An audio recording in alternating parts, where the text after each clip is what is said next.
Say your name, age at the camera. Wanted. I'm Mars Asia. I'm Katrine I'm Salinas. Abigail Aurelio Azares. Bugalbo. Roquelita de la Cruz, a.k.a. Rocky. Criteria number 1. With pleasing personality. Babae o lalaki? Number 2. With excellent communication skills. Bakit ka namin kukunin para sa role na to? Kaya ko pong magtula. Friends, romance, countrymen, lend me your ears. Good! Number 3. Yun, magaling yun, magaling yun. Can sing, act, and dance.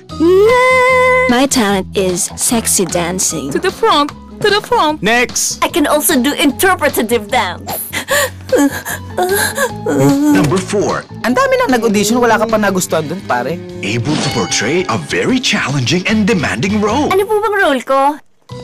Ang kailangan mo ay makakuha ng babae na mapapangasawa mo yung magpapanggap para makuha mo na yung mana mo. Asawa ko. Kung pasok ka sa criteria, ikaw na ang hinahanap niya. Okay, I'm ready. Let's go. I would like you to meet myself. Lala, this is Rocky, my wife. Your wife?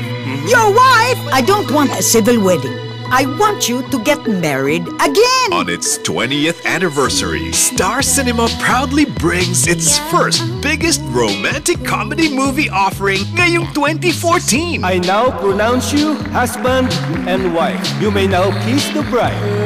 Fresh from the box office success of Bakit Hindi Ka Crush ng Crush Mo, nagbabalik ang love team that made us laugh, cry, and fall crazy in love. Kim Chiu and Zian Lim. Simula ngayon, ako nang masusunod. Rule number 1. Dapat parati akong masaya. Hindi mo dapat na iniwanan ang asawa mo na ganyan. Sorry. Number 2. Dadagdagan ko ang mga rules kung kailan ko gusto. Anong klaseng rule yan? Nagrereklamo ka. Anong ginagawa mo? Nagrereklamo ka ulit. Go! Magluto ka na, lumapit ka na doon, don't be scared. Ang arte-arte mo, ikaw nga dito. Susumbok kita kay Lala, sige ka. Ay, Lala ka ng Lala, wala naman dito si Lala. Ay Is ano? there a problem?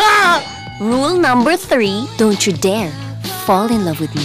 Ready ka na ba sa pinakamalaking role na babago sa buhay mo? Pag hindi ka umalis dito, sige ka, ikikis kita.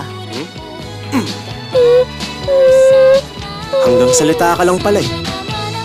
Bride for Rent, directed by May Zarina Cruz. Ngayong January 15 na. Isn't it amazing? Amazing. Isn't it surprising? Surprising. Isn't it?